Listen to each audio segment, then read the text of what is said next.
नमस्कार प्यारे साथियों, एक बार फिर से स्वागत है आपका अपने यूट्यूब प्लेटफॉर्म पर। जैसा कि इससे पहले आपने देखा होगा, हम लोग ने सल्तनत काल को खत्म किया था। इसी क्रम में आगे बढ़ते हुए आज हम लोग मुगल साम्राज्य पर चर्चा करेंगे। ठीक है, मुगल साम्राज्य और मराठा पर। मुगल साम्राज्य जैसे ही खत्म होगा, आगे मराठा साम्राज्य पर चर्चा करेंगे। अब देखिए, मुगल साम्राज्य का टाइम पीरियड देखिए, 1526 से 1857। ठीक है, देखिए इससे पहले जो मैंने आपको बताया था, वो लास्ट शासक बताया था इब्राहिम लोदी। ठीक है, जो किस काल का था?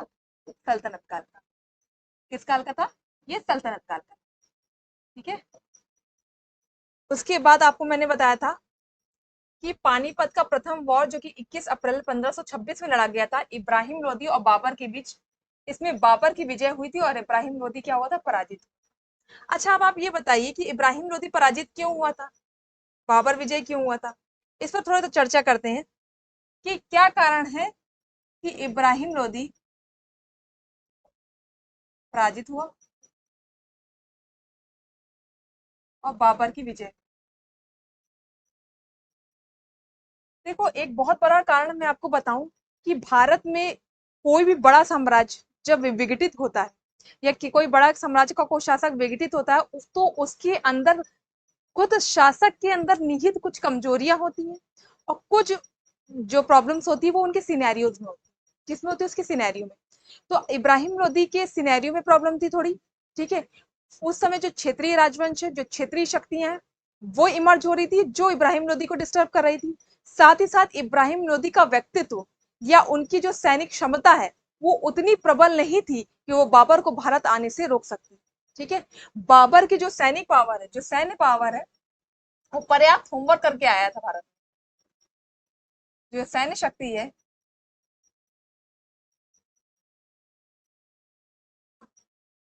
जो सैन्य शक्ति है, वो अधिक बहुत प्रबल थी। सैन्य शक्ति अधिक थी इसके पास, जो कि इब्राहिम लोदी के पास नहीं। इतना समझ में आ रहा है आप लोगों को? साथ ही साथ आप देखिए कि इब्राहिम लोदी की सेना ने पानीपत के वॉर में चीजें मैनेज करने का प्रयास किया, मतलब लड़ी सेना, लेकिन बाबर की सेना अधिक संगठित थी। क्या थी? अधिक संगठित in comparison to Ibrahim Lodi. Plus उसके उसने क्या किया था? एक एक सेटअप बनाया था। एक सेटअप किस चीज का? कि हम वॉर लड़ने जा रहे हैं, हमारी एक सेना पूरब की तरफ से आएगी, एक सेना पश्चिम की तरफ से आएगी और इब्राहिम लोदी की सेना को क्या कर लेगी? घेर लेगी। तो जो पॉलिसी बना के बाबर भारत आया था, किसके विरुद्ध? पानीपत के वॉर में इब्राहिम लोदी के विरुद्ध। वो कहीं ना कहीं वो शक्ति एक ऐसी थी जिसने कहीं ना कहीं इब्राहिम लोदी की पराजित में और बाबर की विजय में उसको क्या किया? सहयोग किया। चलिए आज पढ़ते हैं बाबर के बारे में। बाबर के जब बारे में पढ़ते, सबसे पहले टाइम पीरियड 1526 में पानीपत का वॉर, और 1530 तक वो गद्दी पर रहा। कह रहा मुगल वंश का क्या था? संस्थापक था, क्योंकि आप देख ही रहे हैं वॉर हो रहा है। ठीक है, इससे पहले वाले में जैसे कि मैंने बताया कि हाँ, पानीपत का प्रथम युद्ध हो रहा है। ठीक है, तो पानीपत के फर्स्ट वॉर के बाद ये गद्दी पर बैठते हैं और किसकी स्थापना करते हैं? मुगल वंश की स्थापना करते हैं। जन्म हुआ था उसका 1483 में। कहां पे होता? फरगना में। ठीक है, अब दो, ये कह रहा है कि इसके शरीर में दो वंश का खून था, एक तैमूर वंश का, एक चंगेज वंश का। ठीक है, क्योंकि तैमूर वंश का इसलिए क्योंकि उसके पिता तैमूर वंश के थे जिनका नाम उमर शेख था, उनकी माता कुदलुक खान थी जो चंगेज वंश की थी। ठीक है, आप ये देख सकते हैं। इसके अलावा इससे पहले एक चीज और देख लीजिए आई आप, वही लिखा है कि मुगलों का संबंध दो महान शासकीय वंशों से था, जैसे मैंने बताया, तैमूर वंश और चंगेज। ठीक है, मुगलों ने पद पातशाही और बादशाह पद्धति शुरुआत की। देखो, इससे पहले बादशाह नहीं, सुल्तान थे। ठीक है, तो बादशाह पद्धति की शुरुआत कहीं ना कहीं मुगल के आने के बाद ही हुई। उपाधियां देखी, इनमें चार प्रमुख उपाधियां धारण की। इसमें गाजी की उपाधि, खानवा युद्ध के पश्चात, मैं भी खानवा वॉर आपको पढ़ाऊंगी, एक मिर्जा की उपाधि, एक बादशाह की उपाधि, कलंदर या खाकान पानी युद्ध के पश्चात ने कलंदर की उपाधि धारण की। आत्मकथा की है तुझो के बाबरी या बाबरनामा तुर्की भाषा में। ध्यान रखना, इसकी जो क्वेश्चन पूछा जाता है कभी कभी, बाबरनामा किस भाषा में? और ज्यादातर आपने देखा होगा जो कोर्ट लैंग्वेज आपको मुगल काल की मिलेगी वो फारसी मिलेगी। क्या मिलेगी? फारसी मिलेगी। तो do not confuse between Farsi and Turki. तो just be remind that the Tujik-e-Babari is refers to Turki language, not for फारस की लैंग्वेज। ठीक है, देन फारसी लैंग्वेज नहीं है, मतलब फारसी में आप कंफ्यूजन मत होइएगा। तो फारसी लैंग्वेज नहीं है, it is the language of तुर्क या तुजुक बाबरी।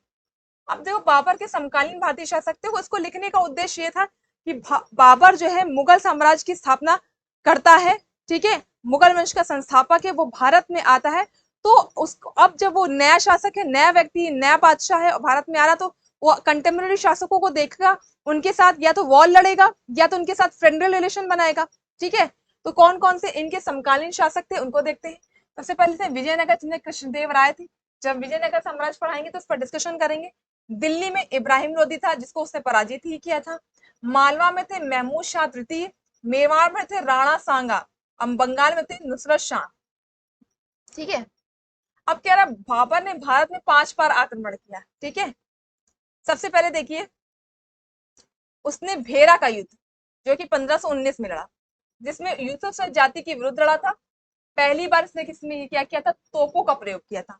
फिर 1519 के बाद पानीपत का प्रथम युद्ध लड़ा, जो कि अब कितने वॉर लड़े इसने, 5 बार आक्रमण किया, तो 5 वॉर लड़े। एक तो भेरा का युद्ध हो गया, किसके विरुद्ध, यूसुफजाई जाति के विरुद्ध। पहली बार किसका यूज किया, तोपों का यूज किया। पानीपत का फर्स्ट वॉर डेट याद रख लीजिएगा, 21 अप्रैल 1526, 21 अप्रैल ऐसे याद करिएगा, सिविल सेवा दिवस है, ठीक है, सिविल सर्विस डे, ठीक है। तो थोड़ा सा रिलेट रहेगा, 1526 याद रखिए। इब्राहिम लोदी के विरुद्ध पहली बार तुगलका पद्धति का प्रयोग किया। तोपची था उस्ताद अली मुस्तफा, जीत का श्रेय अपने घुड़सवार तीरंदाजों को दिया। दो तुगलका पद्धति थी एक ऐसी पद्धति जिसमें घुड़सवार में बैठ के आप किसका यूज करते हैं, तीरों का यूज करते हैं, और तीर एकदम सटीक लगता है क्योंकि इनमें क्या होती है, बहुत ज्यादा उन्होंने प्रैक्टिस की होती है तुगलका पद्धति की।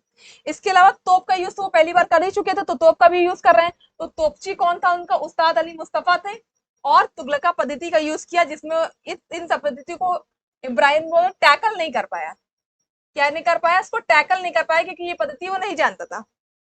पराजित हुआ और मुगल साम्राज्य की नींव रखी। खानवा का युद्ध लड़ा 17 मार्च 1527 में, ठीक है। किसके विरुद्ध, मेवाड़ के राजा राणा सांगा। जैसे मैंने कहा था ना, कंटेम्पररी शासक जो भी मुगल काल के हैं, ये मुगल के कंटेम्पररी हैं या बाबर के कंटेम्पररी हैं, या तो उनके साथ वो फ्रेंड रिलेशन बनाएगा या क्या करेगा, उनके साथ वॉर लड़ेगा कि उनके वो क्या, क्योंकि बाबर को लोग एक्सेप्ट नहीं कर रहे थे एज एन एम्परर, नया था, और उसकी जो पद्धति थी, शासन पद्धति थी, वो लोग मतलब जो क्षेत्रीय राजा हैं वो एक्सेप्ट नहीं कर पा रहे थे कि एक सेंट्रलाइज पावर के रूप में एक ऐसा व्यक्ति आ गया जो बाहरी हो और एक नए वंश की स्थापना की। ऐसा कैसे हो सकता है, हमको दिल्ली पर अधिकार करना चाहिए, हम इस जो है इंडियन कॉन्टिनेंट में इतने टाइम से रह रहे हैं, तो ये सेंटर पावर हमारे हाथ में होनी चाहिए, क्यों बाबर के हाथ में चली गई। तो ये जो क्षेत्रीय राजवंश है, इनमें खलबली सी मची थी कि अब हमें बाबर के साथ वॉर लड़के बाबर को पराजित करके दिल्ली में क्या करना है, अधिकार करना है, क्योंकि जान रहे थे दिल्ली क्या है, सेंट्रलाइज पावर का क्या था, हब था। कोई भी कैपिटल होगी of course centralise power hub होता ही है। तो मेवाड़ का राणा सांगा के विरुद्ध युद्ध जीतने के लिए जेहाद का नारा दिया और गाजी की उपाधि धरनी। जेहाद क्या होता है, जेहाद को बहुत अच्छी तरह से आप समझते होंगे, मैं बहुत ये ऐसा वर्ड है जो आप रेगुलर यूट्यूब में और रेगुलर सोशल मीडिया के माध्यम से सुनते रहते होंगे। जिहाद का मतलब होता है कि आपको अपने धर्म की रक्षा करनी है। जब कोई व्यक्ति जिहाद का नारा देता है, इट मींस वो कह रहा है कि आपको वो काम करना है जिससे हमारे धर्म की अभिवृद्धि हो। तो इसने अपने सैनिकों, उसके सैनिक जो थे वो खानवा का वॉर लड़ना नहीं चाह रहे थे। कारण क्या है कि खानवा का वॉर नहीं लड़ना चाह रहे थे, कारण ये है कि जो भारत की ज्योग्राफिकल कंडीशन है उसमें उनके सैनिक सरवाइव नहीं कर पा रहे थे। अब जब उनके सैनिक सरवाइव नहीं कर पाएंगे तो उनका जो मोराल होगा वो डाउन होगा, और वो बाबर से कहेंगे क्या कि हम इस वॉर को लड़ने में सक्षम नहीं है, क्योंकि यहाँ की ज्योग्राफिकल कंडीशन हमारे फिजिकल हेल्थ से मैच नहीं हो रही है। किसी तरह हमने आपको पानीपत का फर्स्ट वॉर लड़ लिया 26 में, अब हमारे पास चीजें मैनेज करने की क्षमता नहीं है, इनके आधे सैनिक लगभग भाग चुके थे। तो इस कंडीशन में अब बाबर को लग रहा था अगर अब हम भारत से गए तो हम सरवाइव अब भारत में दोबारा आके नहीं कर पाएंगे, क्योंकि इतने क्षेत्रीय राजवंश है, वो कहीं ना कहीं कोई एक राजवंश जिसके अंदर अपार शक्ति हो गई या जिसके अंदर पावर होगी, वो जाके दिल्ली में क्या कर लेगा, अधिकार कर लेगा। तो अब क्या किया जाए, तो अब उन्होंने अपने सैनिकों की क्या की, अब मनोबल को बढ़ाया, और मनोबल बढ़ाने के लिए तो आप ये जानते हैं जब आपको मनोबल बढ़ाना होता है तो आप धर्म का सहारा लेते हैं। धर्म का सहारा मनोबल बढ़ाने के लिए बहुत ही क्या होता है, फ्रूटफुल होता है। वही काम किसने किया? बाबर ने किया और अपने सैनिकों से कहा, जिहाद का नारा दिया कि हमें अपने धर्म की स्थापना भारत में करनी है, हमें अपने धर्म की रक्षा करनी है, अगर आप लोग वॉर नहीं लड़ेंगे तो हमारा धर्म खतरे में पड़ जाएगा। तो इस टाइप की बातें करके उन्होंने अपने सैनिकों को भारत में ठहरने के लिए एक क्या दिया? एक आधार दिया, एक प्लेटफॉर्म दिया। और शायद अगर वो जिहाद का नारा ना देता तो शायद बाबर को हम लोग आज पढ़ ना रहे होते, हम मुगल काल को पढ़ ना रहे होते, ऐसे भी चीजें, मतलब ऐसा जैसे हम लोग पढ़ रहे हैं कैरी ऑन चीजें ना होती। आप देख रहे हैं युद्ध जीतने के लिए उसने क्या किया? जिहाद का नारा दिया, किससे? अपने सैनिकों को रोकने के लिए। साथ ही साथ किसकी उपाधि धारण की? गाजी की उपाधि धारण की। फिर देखिए चंदेरी का, आप देखिए 1527 के बाद 1528 में चंदेरिया का युद्ध लड़ा गया। तो क्रम याद रखेंगे, क्रम अच्छे से याद रखेंगे। भेरा का युद्ध 19 है, वो ज्यादा कम पूछा जाता है। पानीपत 1526, खानवा 1527, चंदेरी 1528। मेदिनी राय था, कौन था? मेदिनी राय। ठीक है, समझ में आ रहा है? मेदिनी राय था समय। स्त्रियों ने जौहर कर लिया था, शेरशाह बाबर की ओर से लड़ा था। अब स्त्रियों ने जौहर क्यों किया?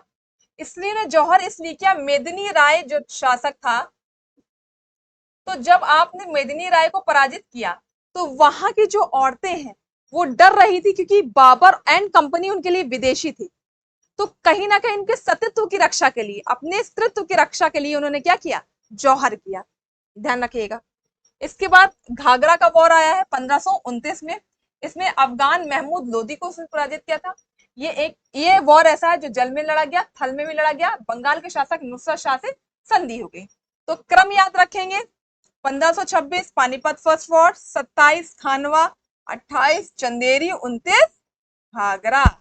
पानीपत, ठीक है। उसके बाद जैसे मैंने बताया, आप लोग बताएंगे पानीपत के बाद सीधा सीधा 26 के बाद खानवा, खानवा के बाद चंदेरी, और चंदेरी के बाद आपका घाघरा। क्रम याद रखिएगा, कभी कभी क्रम पूछा जाता है। मृत्यु कैसे हो गई? 1530 में बाबर की, 26 में आया, 30 में मृत्यु। प्रारंभिक कब आगरा में थी, बाद में उसकी जो वाइफ है उसको लेके उनकी जो भी खुद खाद के ले गई महारानी, और वास्तविक कब्र उनकी जो है वो काबुल में। ठीक है, ये रहे हमारे बाबर। इसी क्रम में हम लोग आगे बढ़ते हुए हुमायूं पर चर्चा करेंगे, जो कि 1530 से 1556 तक गद्दी पर रहा है। ठीक है, 1530 में जैसे ही कौन मरा? बाबर मरा। मुगल साम्राज्य में बादशाह कौन बना? हुमायूं। ये बदख्शा का सूबेदार था। ठीक है, इससे पहले सूबेदारी वो देखता था बदख्शा की। बाबर के 4 पुत्र थे, हुमायूं सबसे बड़ा था। तो हुमायूं सबसे बड़ा था तो वही बड़े वाले को ही गद्दी मिलती है। इसने दीन पनाह नामा एक नगर की स्थापना की थी। तो ध्यान रखना, दीन पनाह नगर, कंफ्यूजन में होता है दीन पनाह, हम लोग कहीं ना कभी कभी अकबर लगा देते हैं, तो कंफ्यूज मत होइएगा, बाबर है। वो ज्योतिष में बहुत विश्वास करता था, इसी वजह से 7 दिन में 7 रंग के कपड़े पहनता था। हुमायूं जो थे अजीबोगरीब इंसान थे, अजीबोगरीब, और ज्योतिष पर विश्वास रखते थे। ठीक है, मुस्लिम शासक होते हुए भी क्या किस पर विश्वास रखे? ज्योतिष पर विश्वास कर रहे हैं। और 7 दिन में क्या पढ़ रहे हैं? 7 रंग क्वेश्चन आ चुका है कि ऐसा कौन सा मुगल बादशाह था जो ज्योतिष पर विश्वास रखता था? तो ये कौन था? हुमायूं था। अलग अलग दिन अलग अलग रंग के कपड़े पहना था, तो कौन था? हुमायूं था। ध्यान रखेंगे। अब कौन कौन से वो वॉर लड़ा, जैसे कि मैंने बाबर में आपको बताया पानीपत का वॉर, फिर खानवा, चंदेरी, घाघरा। ऐसे इसके प्रमुख युद्ध कौन कौन से? 1531 में कालिंजर का युद्ध प्रताप रुद्रदेव के मध्य लड़ा गया। अब देखो, जो क्षेत्रीयता के एक देख रहे होंगे आप, क्षेत्रीयता संघर्ष चल रहा है। अच्छा, ये क्षेत्रीयता संघर्ष कैसे? जैसे अभी आपने देखा कि हमने वहां पे राणा सांगा के साथ वॉर किया बाबर के समय, मेदिनी राय एंड एक्सेट्रा के साथ हम क्या कर रहे हैं? वॉर लड़ रहे हैं। वो अब हम क्यों बाबर वॉर इसलिए लड़ रहा है कि वो अपने प्रभुत्व को इंडियन सब कॉन्टिनेंट में क्या कर सके? स्थापित कर सके। अपने अपनी जो पराकाष्ठता है वो क्षेत्रीय राजवंश को पराजित करके अपनी पराकाष्ठता भारत में क्या कर सके? स्थापित कर सके। इसलिए वो क्षेत्रीयता के साथ संघर्ष कर रहा है। इस संघर्ष में वो 4 साल ही रहा, तो उतना अधिक संघर्ष नहीं कर पाया। इसी संघर्ष को हुमायूं ने क्या किया? आगे बढ़ाया, और क्षेत्रीय रूप से भी अपने आप को क्या किया? एक तो दिल्ली उसके आसपास के इलाके तो इनके थे।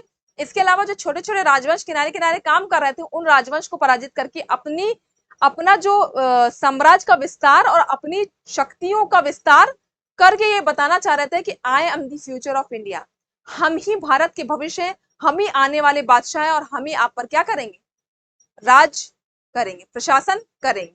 ठीक है, तो आप देख रहे हैं कलिंजर का युद्ध किया, प्रताप रुद्रदेव के मध्य लड़ा गया, फिर महमूद लोदी के मध्य एक 1532 में युद्ध हुआ, फिर चुनार का प्रथम घेरा ने शेर खां के मध्य युद्ध लड़ा, मतलब चुनार का प्रथम घेरा भी हुमायूं ने डाला। 1532 में क्वेश्चन आ चुका है कि चुनार का प्रथम घेरा कब डाला गया, 1539 में चौसा का युद्ध शेर खां के मध्य। अब देखो ये इंपॉर्टेंट हो जाता है, चौसा का वॉर कब हुआ था, सबसे पहले ध्यान रखिएगा 1539 में किसके किसके विरुद्ध हुआ था, तो शेर खां या शेर खां ही कोई शेरशाह सूरी और हुमायूं के विरुद्ध लड़ा गया। ठीक है, उसके बाद 1540 में कन्नौज या बिलग्राम का वार हुआ। 1539 का वॉर याद रखेंगे, 40 का भी याद रखेंगे। कन्नौज या बिलग्राम का वॉर, ये भी शेरशाह सूरी के मध्य और हुमायूं के मध्य लड़ा गया। ठीक है, इसमें पूरा साम्राज्य शेरशाह ने अपने अधीन कर दिया। देखो चौसा के वॉर में तो शेरशाह ने अपने आप को कहीं ना कहीं स्टैब्लिश किया, और कन्नौज वॉर में कहीं ना कहीं क्या हुआ, हुमायूं को उसने अवध कर दिया और शेरशाह सूरी कुछ टाइम तक रहा, क्या कहाँ की गद्दी में बैठा, दिल्ली की गद्दी में बैठा। मृत्यु कब हो गई, 1556 में दिन पना भवन की पुस्तकों से गिरने के कारण उसकी मृत्यु हो गई। मालूम इसके बारे में क्या कहा जाता है कि वो जीवन भर लड़ता रहा और लड़ते लड़ते मर गया, क्योंकि आप देख रहे हैं कितनी वॉर वो लड़ रहा है। ठीक है, उसका बीच में गैप हुआ, अब बिलग्राम के बाद वो चला जाता है, ईरान भी जाता है, इसकी अपनी एक कहानी है, वो ईरान भाग जाता है क्योंकि कहीं ना कहीं बिलग्राम वॉर के बाद शेरशाह के हाथ में सारी क्या आ जाती है, पावर्स एसोसिएट हो जाती है, वो भाग जाता है, फिर ईरान से आता है, फिर एक वॉर लड़ता है, फिर उसके बाद फिर 15 मतलब 5-6 साल गद्दी में बैठता है, उसके बाद फिर तीन पन्ना के पुस्तकालय में जब वो गिरता है उसकी मृत्यु हो जाती है। दफन कहाँ किया गया, दिल्ली में हाजी बेगम द्वारा। उत्तर भारत की वास्तुशैली के नए दौर का प्रारंभ हुमायूं के टाइम में ही हो जाता है, किसकी वास्तुकला के। ठीक है, हुमायूं के मकबरे में संगमरमर पत्थर लगाया गया, मतलब उनके हुमायूं का मकबरा आप देखेंगे संगमरमर पत्थर का बना हुआ है। हुमायूं नामा की रचना गुलबदन बेगम द्वारा की गई। हुमायूं नामा एक बुक है जिसकी रचना किसने की थी, गुलबदन बेगम ने की थी, इतना याद रखेंगे। ठीक है, तो बाबर हुमायूं शायद मुझे लग रहा है आपको अच्छी तरह समझ में आ गया। अब देखो शेरशाह सूरी जिनका मैंने बताया था, इनका पहले इनको क्या बोलते थे, शेर खां बोलते थे। अभी मैंने आपको दो वॉर बताया जिसमें हुमायूं और शेरशाह या शेर खां के बीच लड़ा गया, जिसमें एक चौसा वॉर बताया, एक कन्नौज बताया। ठीक है, 39 में बताया चौसा, 40 में बताया आपको हमने कन्नौज। आगे बढ़ते हैं। 67 ईयर्स की आयु में 1540 में दिल्ली में सूर्यवंशी, 40 में कौन सा वॉर हुआ है, कन्नौज या बिलग्राम,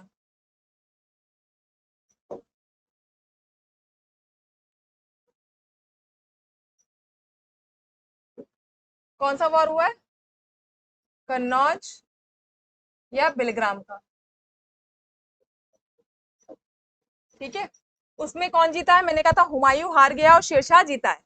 तो दिल्ली में सूर्यवंश की स्थापना की, इसका जन्म 1472 में जौनपुर में यूपी में हुआ था। बचपन का नाम ध्यान रखना, फरीद पूछ चुका है, फरीद किसके बचपन का नाम था, तो शेरशाह सूरी। उपाधि क्या थी, शेर खां, जैसे मैंने बताया। हजरत आया था शेरशाह कब बना, चौसा युद्ध के बाद। चौसा युद्ध कब हुआ था, ध्यान रखना 39 में और 40 में हुआ था कलिंजर, सॉरी आपका बिलग्राम। 45 में कलिंजर अभियान के दौरान उसका उक्का नामक केंद्र से, अब देखो कलिंजर अभियान कर रहा था, कलिंजर अभियान के दौरान ये मत याद रही, कलिंजर अभियान के दौरान इसकी क्या हो गई, मृत्यु हो गई। ठीक है, ध्यान रखिएगा। मकबरा उसका कहाँ पे है, सासाराम बिहार में।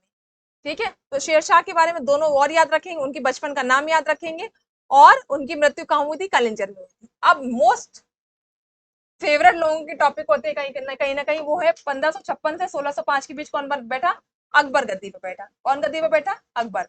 देखिए इसके बारे में कुछ चीज मैं आपको बता दूं, अकबर की जो पॉलिसीज हैं वो बहुत ज्यादा फेमस हुई है, जो भी पॉलिसी उन्होंने बनाई। साथ ही साथ अकबर जो फेमस हुए हैं वो अपने जो एक नए धर्म की स्थापना उन्होंने की है, एक नए धर्म की स्थापना की थी, उसके लिए वो बहुत ज्यादा फेमस हुए हैं। उनके बारे में बताएंगे आपको। हिंदू मुस्लिम कोई डिस्क्रिमिनेशन इन्होंने नहीं किया है। एक चीज अकबर के बारे में कहा जाता है, हम लोग तीन शासकों को महान की श्रेणी में रखते हैं। एक अगर हम बोलते हैं अकबर महान, एक बोलते हैं हम सिकंदर महान, और एक बोलते हैं हम अशोक महान। देखिए महान का एक हम कॉन्सेप्ट आपको बताएं, ये महान शब्द केवल तीन ही शासकों के नाम पर ही क्यों लगता है, क्यों ही हम केवल बोलते हैं अशोक महान। एक बार में कभी आपने विचार किया है, क्यों अलाउद्दीन महान क्यों नहीं कहते, क्यों नहीं कहते मोहम्मद बिन तुगलक महान, अशोक महान कहते हैं, उसके बाद हमने बताया आपको सिकंदर महान कहते हैं। और क्या कहते हैं, अकबर महान। इसके पीछे का जो कॉन्सेप्ट है वो ये है कि इन तीनों शासकों ने जब भी सब शासन किया है, एडमिनिस्ट्रेशन रूल किया है, तो उनका जो एडमिनिस्ट्रेशन रूल है वो अन्य शासकों से लीग से हटके था। लीग से हटके कैसे मैं बताऊं, अशोक महान का कॉन्सेप्ट बताऊं। 261 बीसी के बाद, 261 बीसी में मैंने आपको बताया था, जब अशोक बताया था कि 261 बीसी में उन्होंने कौन सा वॉर लड़ा, आप कमेंट बॉक्स में बताइए। उसके बाद उन्होंने क्या किया, शस्त्र त्याग दिए और एक एथिकल रूल को एक्सेप्ट किया जिसको हम लोग बोलते हैं धम्म। बौद्ध धर्म को उन्होंने एक्सेप्ट किया और एक एथिकल पॉलिसी, और अपने जितने भी इंस्क्रिप्शन है, जितने भी उनके लेख है, शिलालेख है, उसके माध्यम से उन्होंने क्या किया, एक एथिकल मापदंड स्थापित किया और लोगों से कहा। 261 बीसी में जब उन्होंने अपने हाथ से तलवार को त्याग दिया, उस तलवार त्यागने के बाद उन्होंने अपने साम्राज्य का संगठन इस प्रकार किया कि उनके साम्राज्य में, उनके कालखंड में कोई भी विद्रोह नहीं हुए। आप ये बताइए कि कोई व्यक्ति जो है कलिंग वॉर के बाद, मैं आपको बता रही हूँ, कलिंग वॉर 261 बीसी में हुआ, उसके बाद उसने शस्त्र त्याग दिए और कोई भी जो आसपास का राजा है वो क्या कर रहा है, उनके साथ वॉर नहीं लड़ रहा है। इसका मतलब इतनी तगड़ी, इतनी जस्ट फोर्सफुल एथिकल जो वैल्यूज उन्होंने स्थापित किए और अपने शिलालेखों के माध्यम, जो कि मैंने, आप देखिएगा पिछले वीडियोज में जो मैंने बताया हुआ है, अशोक ने ऐसी एथिकल वैल्यूज से सामने रखा जिसको आज भी हम लोग क्या कर रहे हैं, फॉलो कर रहे हैं। आप देखिए यूपीएससी, यूपीपीसीएस पेपर 4 में पूरा एथिकल का एक पेपर दिया गया है कि आपको एथिक्स का क्या करना है, पालन करना है। इसलिए ये अशोक महान कहना है। सिकंदर महान क्यों कहलाया, क्योंकि सिकंदर ने विश्व विजय का कॉन्सेप्ट दिया। जो विश्व विजय का कॉन्सेप्ट है वो सिकंदर ने दिया। इससे पहले कोई शासक ऐसा नहीं था, उसके अंदर वो गट्स नहीं थी कि वो विश्व विजय के रूप में अपनी जो पॉलिसीज को है वो लोगों के सामने ला सके, और सिकंदर ने इसके लिए अथक प्रयास भी किए। ठीक है, तो जो एक कॉन्सेप्ट विश्व विजय का लाया है, इस वजह से उसको सिकंदर महान कहा जाता है। इससे पहले किसी शासक ने ऐसी कोई पॉलिसी इंप्लीमेंट नहीं की। अकबर के लिए एथिकल वैल्यू हो गई, सिकंदर महान के लिए हो गया उनकी जो भी विश्व विजय का कॉन्सेप्ट है। अब आते हैं अकबर महान क्यों कहलाते हैं, क्योंकि अकबर की पॉलिसी, अकबर से पहले जो भी मुस्लिम शासक रहे हैं उन्होंने केवल अपनी कम्युनिटी को बढ़ाने का प्रयास किया है। उनकी जो पॉलिसी है वो केंद्रित रही है, भू राजस्व रहा हो, चाहे वो प्रशासन रहा हो, चाहे वो अर्थनीति रही है या सामाजिक मापदंड के प्रति नीति रही है, वो नीतियां ऐसी रही, वो संकुचित नीतियां रही। उसके अंदर कहीं भी आपको एक ब्रॉड लेवल नहीं दिखता है। अकबर महान की जो भी पॉलिसी रही है, चाहे वो राजपूताओं के साथ उनके संबंध हो, चाहे वो कॉमन पीपल के साथ उनके संबंध हो, चाहे वो दीन पनाह की स्थापना करना हो, चाहे वो आप ये देखिए कि उनके दरबार में कितने लोगों को उन्होंने संरक्षण दिया, हिंदुओं को उच्च पद दिया और एक नए धर्म को स्टैब्लिश किया। ठीक है, एक एक करके हम लोग डिस्कस करते हैं। शायद आपको एक कॉन्सेप्ट क्लियर मैंने आज कर दिया कि why we are saying Ashok महान, सिकंदर महान है, अकबर महान। ठीक है, ठीक है, चलिए अकबर के रूप में हम लोग आगे बढ़ते हैं। जन्म देखते हैं कब हुआ है, 15 अक्टूबर 1542 में हुआ है। पिता आप जान ही रहे, हुमायूं। माता का नाम देख लीजिए, हमीदा बानो बेगम था। कहाँ जन्म हुआ है, स्थान क्या था, राणा वीरसाल महल अमरकोट में। बचपन का नाम रखा जलाल था। ठीक है, हुमायूं की मृत्यु के समय अकबर कालानौर पंजाब का शासक था। उस समय वो वहां का शासक नहीं था, उस समय कौन था, शेरशाह सूरी। 56 में बैरम खां के ने कालानौर में 13 वर्ष की आयु में ईंट का सिंहासन बनाकर अकबर का राज्याभिषेक किया, क्योंकि बैरम खां क्या थे, उनके संरक्षक थे, टीचर भी थे, संरक्षक भी थे। काफी टाइम तक उन्होंने, अकबर के टाइम तक क्या किया, अकबर जब अल्पायु थे तो पूरा सिंहासन या पूरा जो शासन है वो वही देखते थे। उपाधि देख लीजिए, जलालुद्दीन मोहम्मद अकबर और बादशाह और गाजी की उपाधि। अकबर का शासन अगर देखते हैं तो देखो 3 लोगों के संरक्षण में उसने शासन किया। 3 लोग क्या, 2 के संरक्षण में, एक में तो वो खुद ही इतना एस्टेब्लिश हो गया था। सबसे पहले बैरम खां, चूंकि वो क्या था, अल्पायु का था। ठीक है, तो 1556 से 1560 तक बैरम खां जो कि उनके टीचर, उनके संरक्षण रहे हैं, उन्होंने इनके साथ मिलकर क्या किया, शासन किया। फिर महाम अनगा, ठीक है, जो उनकी धायमा थी, उनके साथ, जिसको पेटिकोट शासन कहते हैं, 60 से 62 तक 2 साल शासन किया उन्होंने। उसके बाद मेन अकबर, एक पर्सनैलिटी, एक व्यक्तित्व ऐसा जो कि युगों युगों तक याद किया जाएगा, अकबर महान। 1562 में 1605 तक उसने शासन किया। बैरम खां के बारे में जान लीजिए आप, 56 से 60 तक, चूंकि मैंने बताया वो अकबर का संरक्षक रहा है। उपाधि क्या थी, उसको खान बाबा बोलते थे। कौन, अकबर उसको खान बाबा बोलता था। हुमायूं तथा खाने खाना की उपाधि अकबर द्वारा दी गई थी। क्या क्या प्रमुख कार्य थे, पानीपत की द्वितीय में हुमू को हराया था और 61 में पाटन नामक स्थान पर मुबारक खां व बैरम खां की हत्या कर दी थी। एक ये चीज बहुत दुखद थी कि बैरम खां की हत्या कर दी गई थी। महामनगा का जैसे मैंने बताया शासन 60 से 62 के बीच था। अकबर की धायमा थी, मैंने अभी बताया था। इनके प्रभाव ये रहे, इसलिए इसे पर्दा या पेटिकोट शासन भी कहते हैं। ठीक है। अकबर ने महामनगा के पुत्र मादम खां को मार दिया, जिनके वियोग में महामनगा की भी मृत्यु हो गई। ये 2 साल तक शासन रहा, मेन अकबर का शासन रहा है। अब उनके प्रमुख अभियान देखिए। जैसे मैंने कहा था ना, क्षेत्रीयता प्रबल रही है। क्षेत्रीयता के विरुद्ध जो चीजें चलती चली आ रही, किनके टाइम, बाबर के टाइम से, उसके बाद हुमायूं ने इसे कंटिन्यू किया, अकबर ने इसे आगे बढ़ाया। मालवा पर अभियान किया, शासक याद रखिएगा कौन था। ठीक है। बहादुर बनाम आजम खां की मित्र। आमेर और जयपुर की संधि की थी। आमेर का शासक उसमें कौन था, धारमल, और उसने अकबर की अधीनता स्वीकार कर ली थी। ठीक है। पुत्री थी हरका भाई, जोधाबाई का विवाह अकबर ने किया। देखो एक बात उन्होंने की, राजपूतों के साथ उन्होंने बहुत लिबरल पॉलिसी अपनाई। वो लिबरल पॉलिसी अपनाने का उद्देश्य, मतलब स्टार्टिंग में तो वो टाइट थे, किसको लेकर, राजपूतों को लेकर। वो इनिशियल स्टेज में क्या थे, बहुत ज्यादा उनके रुख जो था वो बहुत टाइट था। लेकिन बाहर आगे आते हुए जब उन्होंने देखा राजपूतों को मिला कि मैं शासन को और डीपली और अच्छी तरह से चला सकता था, इसलिए उन्होंने क्या किया, एक मैट्रिमोनियल रिलेशनशिप राजपूतों के साथ, और राजपूतों को उच्च पद दिया और जोधाबाई से विवाह किया। मेवाड़ और चित्तौड़ अभियान देखिए, राणा उदय सिंह बनाम अकबर के मध्य हुआ। 18 जून 1576 में मेवाड़ शासक महाराणा प्रताप और अकबर, उनके अधीन उनके मतलब जो पैरेलल काम कर रहे थे वो मानसिंह थे। हल्दी घाटी का युद्ध लड़ा गया। टाइम पीरियड याद रखिएगा 1576। इसमें अकबर खुद नहीं गया था, इसने किसे भेजा था, अपने मतलब प्रतिनिधित्व के रूप में। एक तरफ थे मेवाड़ के शासक महाराणा प्रताप, एक तरफ थे अकबर के प्रतिनिधित्व के रूप में मानसिंह और आसफ खां थे। ठीक है। धार्मिक नीतियां मैंने बताया था ना, उदारवादी रहेंगी, क्योंकि वो हिंदू मुस्लिम दोनों को साथ में लेके चलेंगे। ठीक है। फिर कह रहा युद्ध बंदी को दास बनाने की प्रथा पर रोक लगाई, मतलब अब युद्ध बंदी को दास नहीं बनाया जाएगा। लिबरल पॉलिसी आप देखते रहिएगा कितने लिबरल रहे हैं। साथ में आप देखिए 64 में तीर्थ यात्रा और जजिया समाप्त कर दिया। जजिया किस पर लगाया था, ब्राह्मणों पर या फिर हिंदुओं पर। इन्होंने क्या, ऐसा क्यों, हम इसको क्या करेंगे, समाप्त कर। तीर्थ यात्रा समाप्त किया तो मुस्लिम खुश, और जजिया समाप्त किया तो हिंदू खुश। 75 में धार्मिक चर्चा तो इबादत खाने फतेहपुर सीकरी स्थापना। इसका उद्देश्य क्या था, धार्मिक चर्चा करने का उद्देश्य था कि वो जानना चाहता था कि किस धर्म में अधिक सच्चाई है, हिंदू में, मुस्लिम में, सिख में, ईसाई में। सभी को बुलाता था और धर्म पर चर्चा होती थी। उसी से इसको एक नया धर्म जो दीन इलाही उसने चलाई है, उसका कॉन्सेप्ट आया। वो ये समझ गया था धार्मिक चर्चा से कि कोई धर्म ग्रंथ गलत नहीं है, उसी बातों को किसी ने किसी तरह से बोला है और किसी ने किसी तरीके से बोला। सब धर्मों का सार एक ही है। ये कहीं ना कहीं इसका रिजल्ट था इबादत खाने का। ठीक है। स्टार्टिंग में वो मुस्लिम को बुलाता था इबादत खाने में, लेकिन बाद में 2 साल बाद उसने सारे जितने भी धर्म है उनको बुलाना शुरू किया। अकबर ने आचार्य हरविजय सूरी और जगत गुरु की उपाधि दी। ध्यान रखिएगा, हरविजय सूरी को उसने किसकी उपाधि दी, जगत गुरु की उपाधि दी। इनके अधिकारियों के नाम देख लेंगे, वकील मुतकल जो कि प्रधानमंत्री होता था, दीवान या वजीर जो राजस्व देखा था। 2 व्यक्ति प्रमुख हुए, राजा टोडरमल का नाम आपने सुना होगा, ख्वाजा मंसूर था। मीर बख्शी जो था वो सैन्य विभाग का था। मीर ए समा घरेलू विभाग का था। सद्र सुदूर धार्मिक विभाग का था। ठीक है। अकबर ने दहसाला नामक प्रणाली, जिसमें राजस्व का 1/3 लिया जाता था।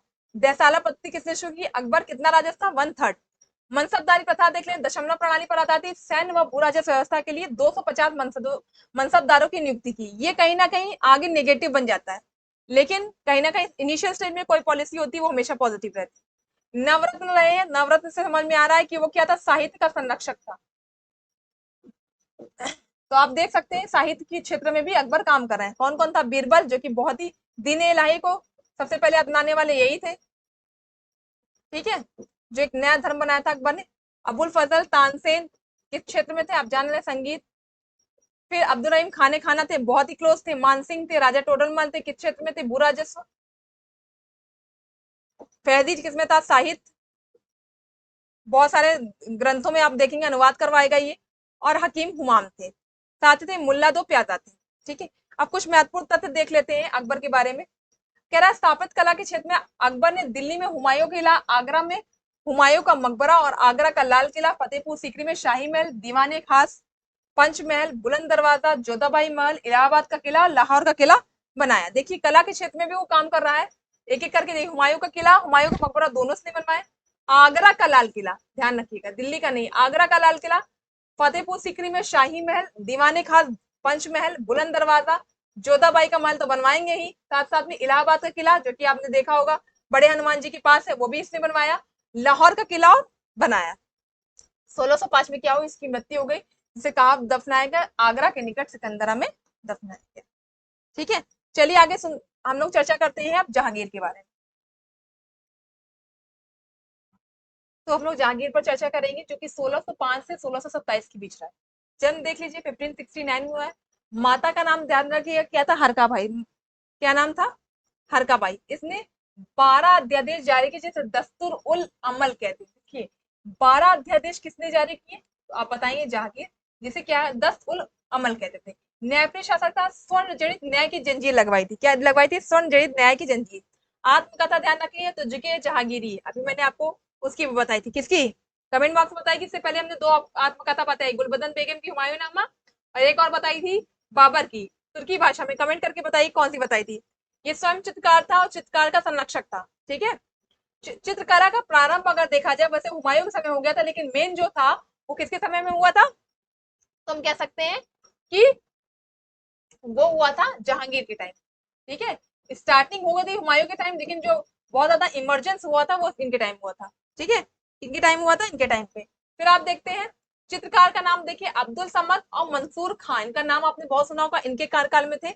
आमेर के राजा भगवान दास की पुत्री मान सिंह की बहन मानबाई से इनका विवाह हुआ था। ये भी देख लीजिए आप, किससे, राजपूतों के साथ क्या मैट्रिमोनियल रिलेशनशिप क्या कर रहे हैं, स्टैब्लिश कर रहे हैं, वैवाहिक संबंध स्टैब्लिश कर रहे हैं। इसके बाद इसका दूसरा विवाह मानवती से हुआ था, जिनको जगत गोसाई भी कहते थे। इससे पुत्र खुर्रम का जन्म हुआ। तीसरा विवाह हुआ था नूरजहां से, मेन यही थी, जिनको हमें मैरूनिसा भी कहते हैं। ब्रिटिश व्यापारी को भारत से व्यापार करने की अनुमति इन्होंने दी थी। इस चक्कर में तो हमें लगता है इसको क्या ही बोले, कि मतलब पहली अनुमति इन्हीं इन्हीं के टाइम में आप देख रहे हैं कि कौन आया था, इनके शासनकाल में। देखिए लिखा है, व्यापारी कौन आया था, हॉकिंस और टॉमस रो आया था। हॉकिंस को इन्होंने क्या दिया था, 400 का मनसब दिया था, और क्या दिया था, इंग्लिश खा की उपाधि दी थी। कारण क्या है, ये बहुत अच्छा क्या बोलते थे, फारसी, बस फारसी बोलते थे। तो जहांगीर जो फ्लैट हो गए तो उनको सूरत में फैक्ट्री स्थापित करने की परमिशन दे दी। थॉमस रो 1615 में आई। ये सब दोनों किसके राजदूत थे, जेम्स प्रथम के। किसके थे, जेम्स प्रथम के। आगे बढ़ते हैं, विद्रोह हुआ, खुसरो का विद्रोह 1606 में हुआ, खुर्रम का विद्रोह 1622 में हुआ। टाइम पीरियड 27 में लाहौर के डेरा भीमबार में उनकी मृत्यु हो गई, और इनका मकबरा कहाँ पे, लाहौर के डेरा शाहदरा में बनाया गया। फिर शाहजहां गद्दी पर बैठे, जो कि 1628 से 1658 के बीच रहे। जन्म 1592 में हुआ है। माता का नाम मानवती था, पत्नी थी अजमत मानो बेगम, जिनको मुमताज महल आप जानते हैं, जिनकी याद में उन्होंने क्या बनाया था, ताजमहल। देखने गए हैं कभी, ठीक है। नेक्स्ट, आसफ खां की पुत्री थी इनकी मुमताज, मलिका मुमताज की पति ने ताजमहल बनवाया। खुसरो की हत्या करवा दी थी। ठीक है, 1622 में उसने खुसरो की हत्या करवा दी। आसफ खां को वजीर का पद दिया था। इसी के समय में अहमदनगर अंतिम रूप से मुगल साम्राज्य में विलीन हो गया था। इन्होंने क्या किया था, अहमदनगर को मुगल साम्राज्य में विलीन कर दिया था। बीजापुर और गोलकुंडा के राज्यों पर भी इसने नियंत्रण स्थापित किया। ताजमहल बनवाया। मयूर सिंहासन, दिल्ली का लाल किला इसी ने बनवाया। इसने दिल्ली के निकट शाहजहाबाद नगर की स्थापना की थी। शाहजहां ने अपने पुत्र दारा शिकोह को अपना उत्तराधिकार बनाया। दारा शिकोह के बारे में आपको मैं बताऊंगी कि इसने जो है उपनिषद का पर एक बुक लिखी थी, आगे मैं बताऊंगी इसको। 1658 में शाहजहां ने औरंगजेब को आगरा के किले में नजरबंद कर लिया। ठीक है, जब शाहजहां को औरंगजेब ने आगरा के किले में नजरबंद कर दिया, ठीक है, फिर 1604 में इसकी मृत्यु हो गई, और शाहजहां ने ताजमहल मुमताज के बगल में उसको क्या कर दिया गया था, अपना दिया। जहाँ पे मुमताज थी वहीं बगल में शाहजहां दफन हो गया। उसके बाद गद्दी पर बैठते हैं औरंगजेब, बहुत ही क्रूर शासक था। 1658 से 1707 तक गद्दी पर रहा है। 18 पर जन्म हुआ था उज्जैन के निकट, कहा दोहद नामक स्थान पर। माता का नाम अर्जुमन बानो बेगम था, पत्नी का नाम दिलरत बानो बेगम था। इसे जिंदा पीर कहते थे, ध्यान रखिएगा। विजय अभियान देखें तो बीजापुर के साथ 1686 में, गोलकुंडा के साथ 1687 को मुगल साम्राज्य में मिला लिया। उसके समय आप देख रहे थे कि मैंने आपको बताया जहांगीर के टाइम क्या था, उसने अहमदनगर को अपने साम्राज्य में मिलाया, और बीजापुर गोलकुंडा को ऑन प्रोसेस था। ऑन प्रोसेस था, तो अब प्रोसेस में ये दोनों मिल गया, और बीजापुर गोलकुंडा को भी मुगल साम्राज्य में मिला लिया। जजिया कर लगाया, क्या किया, 1600, तभी तो कहा जाता है हिंदुओं के विरुद्ध रहा है। लेकिन मैं आपको भी एक कॉन्सेप्ट बताऊंगी, थोड़ा सा इसको आगे देख लीजिए। जजिया कर लगाया हिंदू पर, इसने सिख गुरु तेग बहादुर की हत्या करवाई, और गुरु गोविंद जी को के बेटों की हत्या करवा दी। देख लो सिखों के साथ इनके संबंध, आप देख लीजिए कितने बेकार रहे होंगे। छत्रपति शिवाजी महाराज के साथ पुरंदर की संधि इन्होंने करी। छत्रपति संभाजी महाराज की हत्या करवा दी। दक्षिण में औरंगाबाद नामक नगर बसाया, और इसे ही बीबी का मकबरा कहते हैं। ध्यान रखिए, औरंगाबाद में क्या है, बीबी का मकबरा। 1707 में इसकी मृत्यु हो गई। अब ये 2 शासक जो लिखे हैं वो लेटर मुगल के हैं। ठीक है। लेटर मुगल में लिखा है बहादुर शाह जिसे शाही बेगर कहते हैं, जो 1707 से 1712 में रहा है। एक फरोशी है जिसे लंपट मूर कहते हैं, वो 1712 से 1713 के बीच रहा है। ठीक है। एक बार थोड़ा सा ध्यान रखिए, मैंने कहा ना इसके जो संबंध है वो हिंदुओं से बहुत अच्छे नहीं रहे, लेकिन मैं आपको बताती हूँ यही एकमात्र ऐसा शासक था जिसके कारण में सबसे जिसके कालखंड में सबसे ज्यादा हिंदू जो है उच्च पद पर थे। साथ ही साथ सबसे ज्यादा मंदिरों का निर्माण भी इसी कालखंड में, मंदिर ध्वस्त भी इसी के कालखंड में हुए। सबसे ज्यादा ये संगीत पर प्रतिबंध लगाया और सबसे ज्यादा संगीत ग्रंथ भी इसी के शासनकाल में लगाया। कहा जाता है ना किसी चीज को जितना ही सप्रेस करेंगे उतनी तेजी से उफान मारेगी, ये आप देख सकते हैं इनके कार्यकाल में। तो अब इस प्रकार आज हम लोग ने मुगल साम्राज्य को पढ़ा, मुगल साम्राज्य को हम लोग ने समझने का प्रयास किया, कुछ कॉन्सेप्ट के साथ, कुछ फैक्ट के साथ हम लोग आगे बढ़े हैं। उम्मीद करते हैं कि आपके आने वाले जो भी एग्जाम्स हैं, जिस जिस उद्देश्य से आप पढ़ रहे हैं इसमें आपके क्वेश्चन ये पूछे जाएंगे।